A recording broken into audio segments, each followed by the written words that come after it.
Episode 1 के start में secretly dating employ को देख सियोन के भी अंदर रोमांटिक फीलिंग जाग उठती है। युनसो को भी ऑफिस डेटिंग थ्रिलिंग और रोमांटिक लगती है। सियोन कहते हैं कि वो भी डेटिंग करना चाहते हैं, जिसे सुनकर युनसो सरप्राइज हो जाती है क्योंकि वो तो उन्हें मैरिड ही समझ रही थी। पर सियोन बताता है कि वो वर्क में इतना डेडिकेट थे कि कभी डेटिंग को टाइम ही नहीं दे पाए।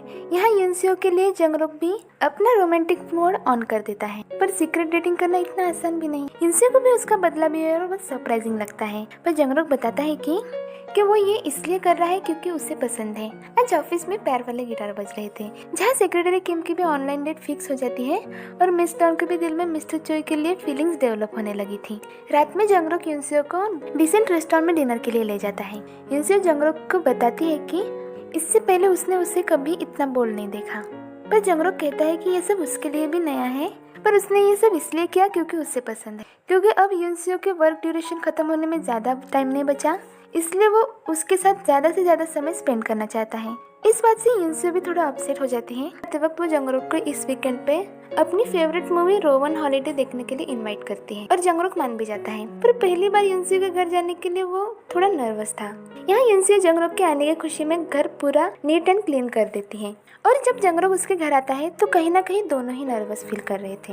और जब युनसो जंगरुक को हाउस टूर कराती है, उसे स्टडी रूम में बहुत सी किताबें दिखती हैं, तो युनसो बताती है कि उसे पढ़ना बहुत पसंद है, पर वहाँ पर लगी हुई धूल ही साफ बता देती है कि उसने सालों से इनको छुआ तक नहीं। युनसो जब मूवी प्ले करने जाती है तो उसे पता चलता है कि डीवीडी प्लेयर तो है ही नहीं, और मैनेजर को फोन लगाने पर पता चलता है कि उसने उसे रिपेयरिंग के लिए भेजा है। तो फिर वो अपने लैपटॉप में मूवी देखने का डिसाइड करते हैं। मूवी डाउनलोड होने तक जंगरुक उसके अवार्ड्स देखता है। इतने सारे अवार्ड देखकर जंगरुक इम्प्रेस हो जाता है, पर युनसो बताती है कि उसे सभी अवार्ड उसकी पॉपुलैरिटी के लिए मिले, पर उसके एक्टिंग के लिए उसे आज तक एक भी अवार्ड नहीं मिला। पर जंगरुक उसे चीयर अप करते हुए कहता है कि उसे पॉपुलैरिटी के अवार्ड इसलिए मिले क्योंकि लोग उसे पसंद करते हैं। यहाँ मिस डन वीकेंड पे भी ऑफिस वर्क के लिए आई थी और मिस्टर चोई भी आए थे। मिस डन को तो ये डेस्टिनी का ही कोई इशारा लगता है। मिस्टर चोई मिस डन को अपना मिनी गिटार यानी कि उकुलेले गिफ्ट करते हैं, पर मिस डन इसे इतना अच्छे से प्ले करना नहीं जानती थी, तो मिस्टर चोई उसे हेल्प करता है और उसे अपने इतना करीब देख मिस डन की हार्ट बीट बढ़ने लगती है, और इस बार वो रूफटॉप पे जाकर उकुलेले बजाकर कन्फेस सॉन्ग सिंग करती है।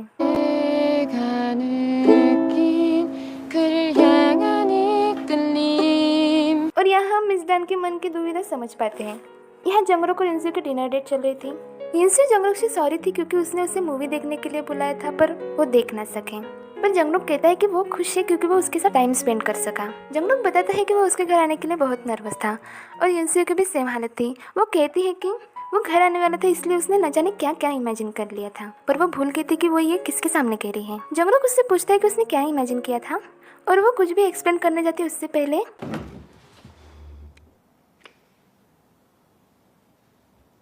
नेक्स्ट डे युनसो ऑफिस के लिए रेडी होकर कल की डेट के बारे में सोच के मुस्कुरा रही, पर वो इस बात से अनजान थी कि कोई उसकी खुशियों पर नजर रखे हुए है, क्योंकि यहाँ मैनेजर कॉन्ग ली गॉन्ग जून की वापसी की वजह से परेशान थे। इसलिए वो युनसो से पूछते हैं कि कोई सस्पिशियस पर्सन उसे फॉलो तो नहीं कर रहा ना, पर वो उसे रियल रीजन नहीं बताता। युनसो लॉबी से ऑफिस जा रही थी, तभी उसका पेन गिर जाता है और लॉबी भी बिल्कुल सुनसान थी, और युनसो को मैनेजर कॉन्ग की बात याद आती है और उससे लगता है कि कोई उसका पीछा कर रहा है, पर वो आदमी तो उसका पेन लौटाने आया था। पर युनसो इतनी डरी थी कि क्योंकि वो उसे स्टॉकर समझ रही थी, तो उस पर वो शाउट कर देती है और वहाँ से चली जाती है। पर वो इस बात से अनजान थी कि वो आदमी असल में जंगरुक के फादर है, और उन्हें ऑफिस में देखकर युनसो को तो यही लगता है कि वो उसका पीछा करते करते यहाँ तक आ गए, पर वो उसे पेन वापस करते हैं और उन्हें देख के तो यही लगता है कि वो युनसो को नहीं जानते। तभी वहाँ जंगरुक आता है जो युनसो को अपने फादर से इंट्रोड्यूस कराता है। अब ये बात पता चलते ही वो जंगरुक के फादर है, युनसो के पैरों तले जमीन खिसक जाती है क्योंकि उसका फर्स्ट इंप्रेशन ही खराब हो गया था।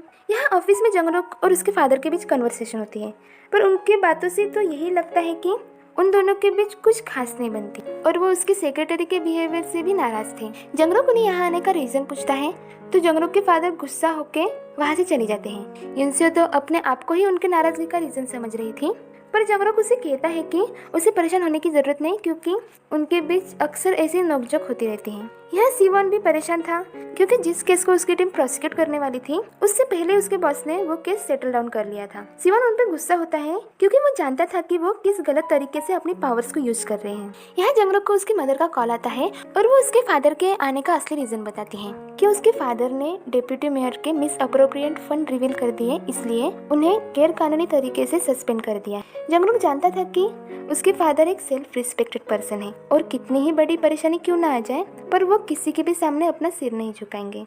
और जब जंगरुक उन्हें ढूंढने निकलता है वो अकेले ही प्रोटेस्ट कर रहे थे। जंगरुक उन्हें वहाँ से जबरदस्ती ले जाता है। जंगरुक के फादर अभी भी थोड़े गुस्सा थे पर जंगरुक उन्हें शांत करते हुए उन्हें बताता है कि वो परेशान ना हो, वो उनके लिए केस लड़ेगा। ये सारी बात जंगरुक युनसेओ को भी बताता है पर युनसेओ अभी भी उस बात को लेकर परेशान थी। पर जंगरुक उसका हाथ पकड़ के उसे वरीड ना होने के लिए कहता है। जहाँ आज जंगरुक के फादर की सस्पेंशन हियरिंग थी, युनसेओ जंगरुक से कहती है कि आज उसे जरूरत के वक्त अपने फादर के पास जाना चाहिए। पर जंगरुक को लगता है कि उसके फादर संभाल लेंगे। पर युनसेओ कहती है कि उसने ऑलरेडी उसके सभी मॉर्निंग मीटिंग कैंसिल कर दिए हैं, इसलिए वो जल्द से जल्द अपने फादर के पास जाए। युनसेओ के अप्रोच से जंगरुक भी मान जाता है और युनसेओ उनके लिए नर्वस मेडिसिन भी देती है। यहाँ कोर्ट में जब जंगरुक अपने फादर को देखता है तो वो सच में नर्वस थे और जंगरुक उन्हें कंफर्ट करते हुए युनसेओ ने दी हुई मेडिसिन देता है।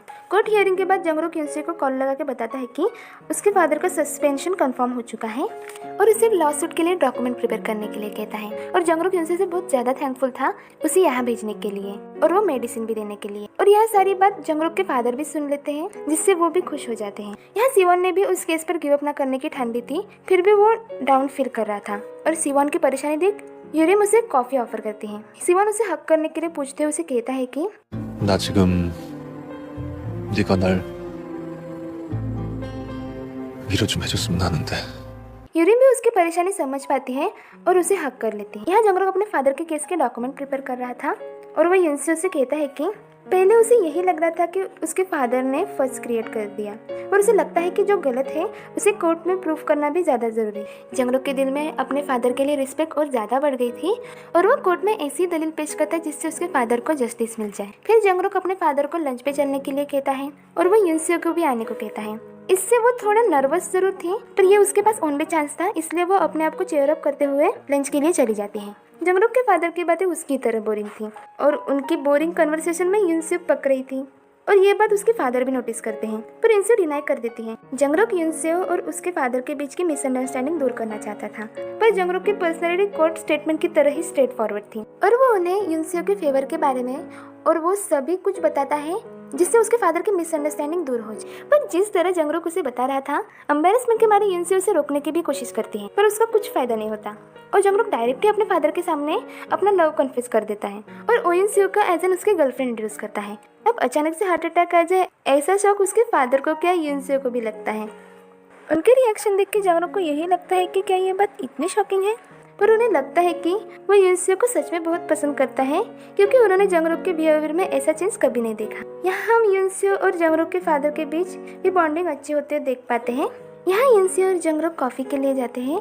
जंगरुक युनसेओ से बहुत थैंकफुल था और वो उससे बहुत प्रीटी नेकलेस गिफ्ट करता है और फिर वो युनसेओ को घर ड्रॉप करता है। दोनों ही बहुत खुश थे पर तभी युनसेओ को लगता है कि कोई उन्हें फॉलो कर रहा है, इसलिए जंगरुक कार टर्न कर लेता है जिससे कंफर्म हो जाता है कि वो कार उन्हें फॉलो कर रही है और वो कार उनके सामने आकर उन्हें रोक लेती है। पर ये कोई और नहीं बल्कि ली गोंग जुन ही था जिसे देखकर युनसेओ शॉक हो जाती है क्योंकि उसका 3 साल पुराना डर फिर से उसके लाइफ में वापस आ गया था।